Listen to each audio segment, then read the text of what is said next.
welcome back to 54A at last. Now, well, when? Well, why didn't you tell me we'd got two blooming cameras? Hello viewer, welcome back to 54A at last. Today I'm going to do a bowl out of a lump of beech, which is here, about 10 inches, 3 inches just about. I don't know what I'm going to do with it yet. Might colour it, burn it, I don't know, texture it. I'll get it on the lathe with the right camera and we'll get on with it. Stupid idiot, why didn't you tell me we got two cameras before? Oh dear. I'm just going to use a glue chuck on here. I've got the glue gun heated up and just going to mark the centre roughly.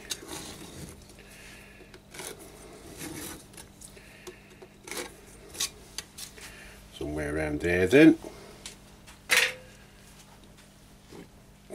That's the glue chuck I'm going to be using. So I've got the diameter of it. I'll just put a rough ring round there, then I'll know where to place the glue chuck. You've seen a glue chuck before, I've used them loads of times, so I won't bore you with that. So I'll see you at the next stage. Right, I've got a nice mortise cut now, so I'm going to turn it round and get that in the... Now I tend to work from the face, well this is actually the bottom, it doesn't matter. Instead of trying to get it off here, I'm trying to get it off from here. As you can see, it's quite a way out.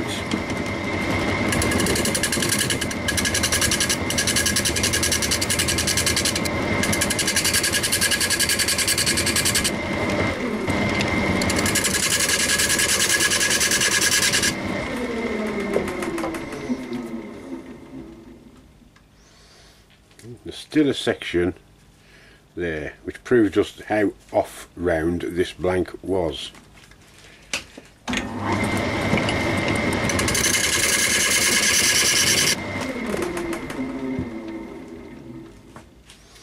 And that's just a tiny scrape now.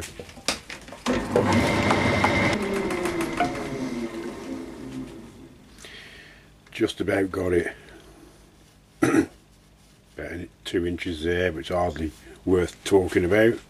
So now, excuse me, you know you've got this excess material to get rid of before this blank's going to be perfectly round, but you've got somewhere to work to now.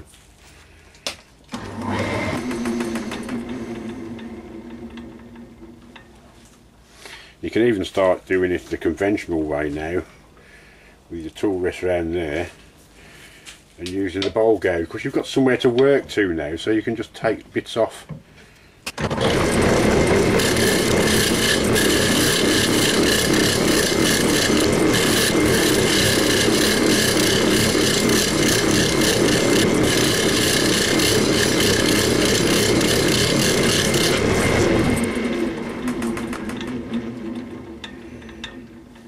And before you know it, you'll be right up there without all this bang bang bang bang trying to keep up with these contours.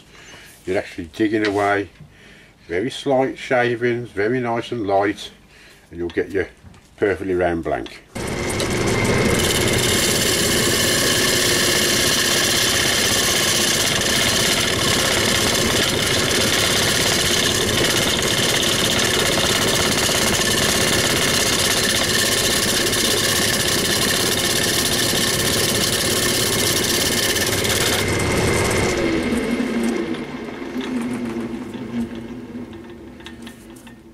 And that's just after a couple of passes, and we're very nearly there. Another pass would do it, and you can already feel it's more balanced. You'll be able to turn the speed of the lathe up more. So there you go. I'll get this off next and start doing something with this. Now I left the glue chuck on because I'm going to want to turn it round again to shape the bottom of the bowl. Now I'm pretty lucky here, this is really centralised, but it could have been slightly off. So while you've got it in this position, all you've got to do very quickly centralise that tenon up, and then you know it's going to be perfect.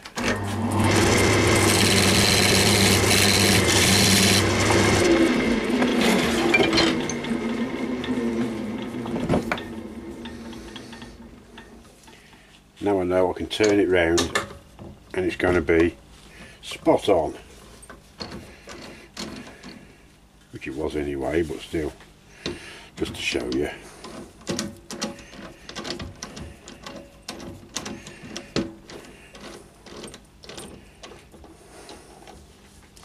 So now the tenon on the glue block and the mortise on the actual bowl blank itself are both perfectly lined up.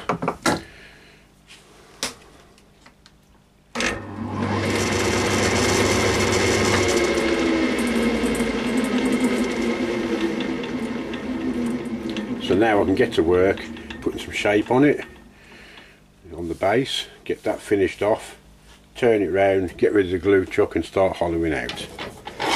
Oh, it's easy, isn't it? Now it does help if you've got the blank balanced. You can have your lathe speed up, which provides for a better cut. Right, before we go any further, you'll probably be pleased to know I won't be talking as much on these videos from now on. Of course, I've got this, which I intend to wear all the time. It makes a little bit of noise when it's on, but it's a great tool, really good. Anyway, back to business.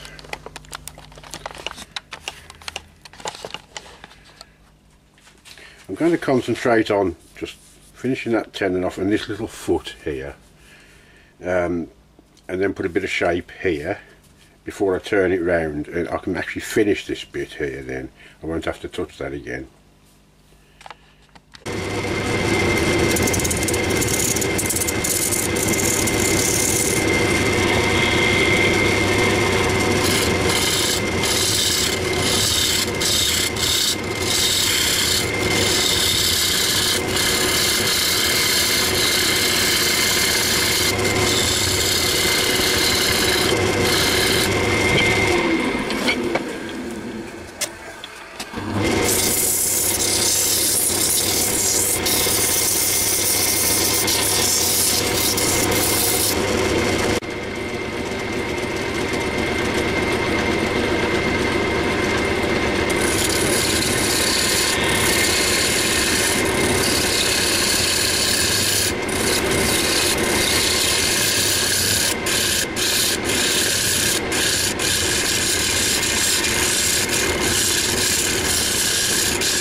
I've just put a bit of sanding sealant over the mortise and around the foot. I'm just going to apply Yorkshire grit.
Well, I decided to finish the hole underneath of this bowl.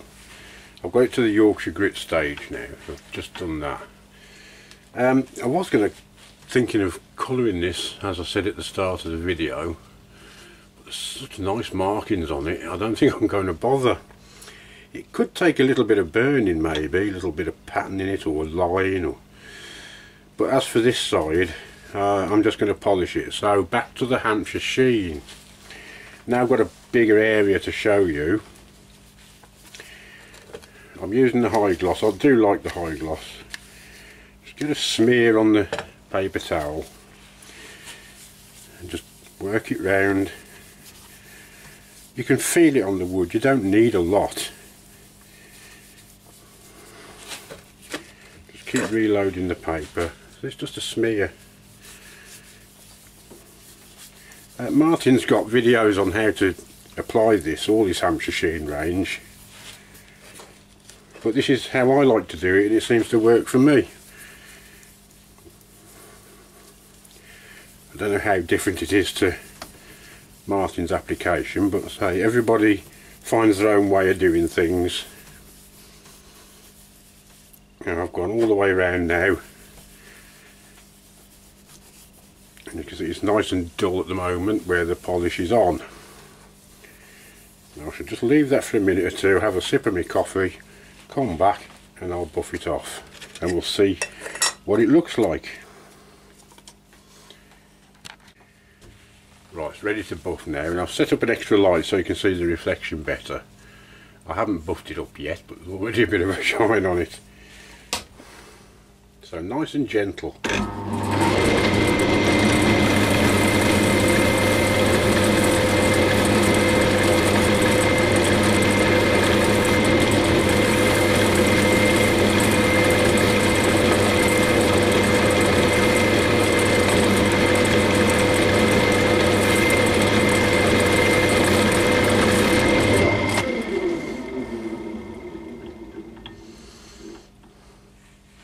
Now you can see the shine on that now. I mean, that is absolutely brilliant. Now it's just one quick coat.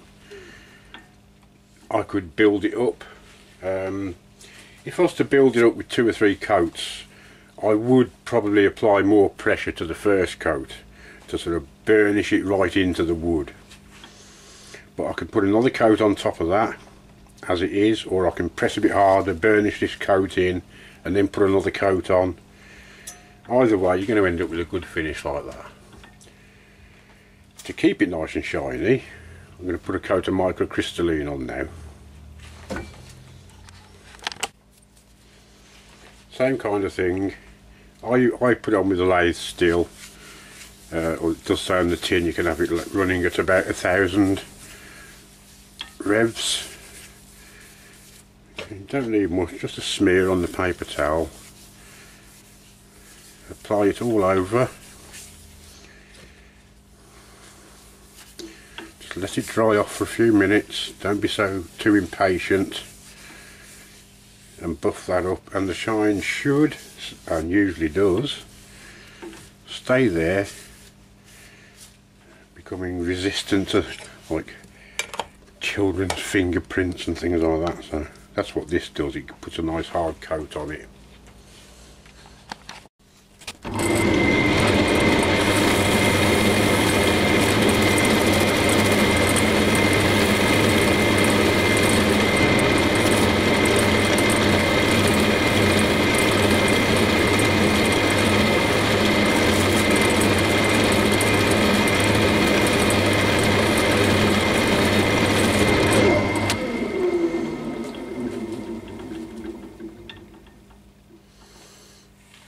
And I think you'll agree that that is a beautiful shine. Really pleased with that. That's how to put it on. Can't get a better finish than that. I still don't know if I'm going to add something to it yet, but I think I'll get it turned round and dig the inside of the bowl out first, and then I'll decide what to do with it.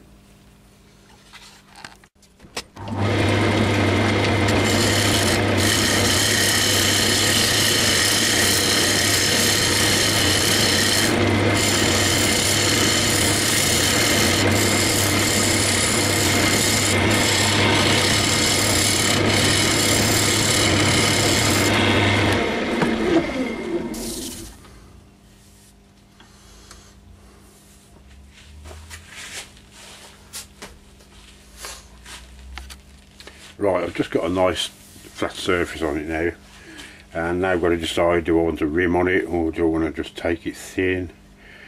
So I think I'll go and have a cup of coffee and have a think. Right, I've decided, because of the actual contour of this bowl, instead of it being just a really shallow thing, I'm going to take it quite thin.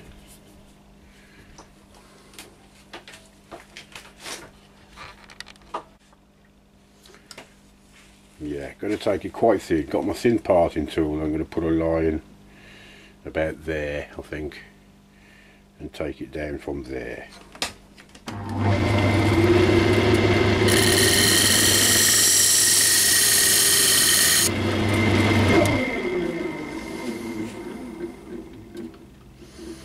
But I still might want to put something in the middle, like a little dome in the bottom. Yeah, well, I'll mark it and see what happens.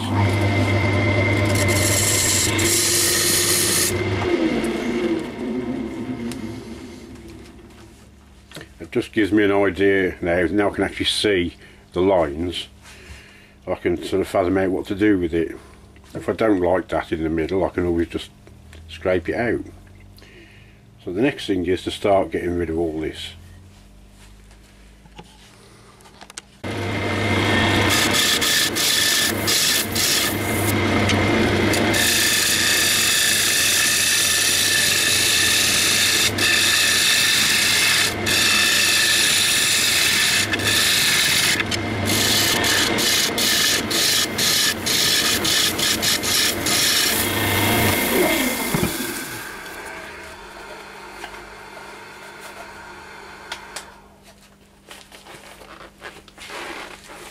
Masked off. Yeah, now I've started digging, I can see more.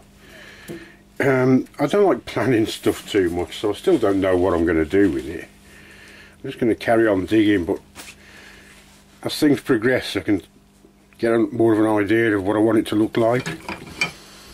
But, you know me, I don't like planning things. I'm going to carry on digging anyway.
Yeah, coming on.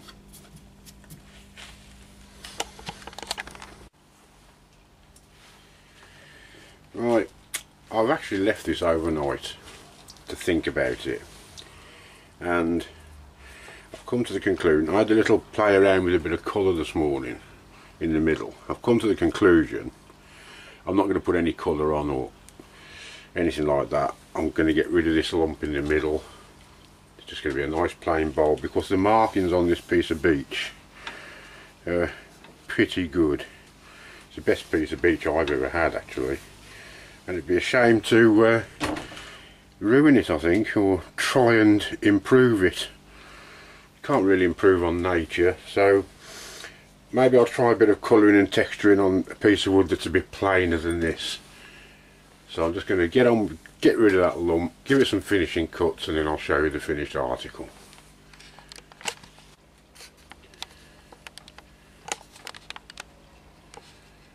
Right, I've got it sanded to 240, ready to put the Yorkshire grit on, and I can't resist it. I've just got to try something.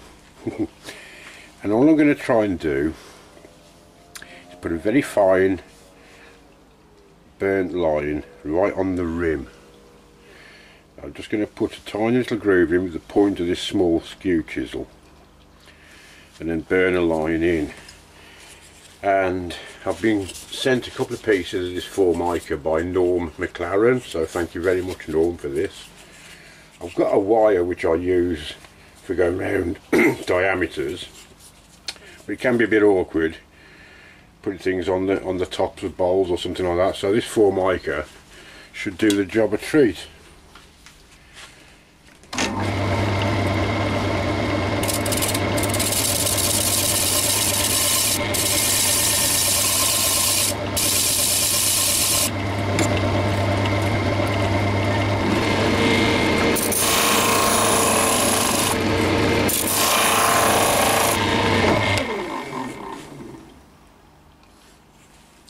Quite like that.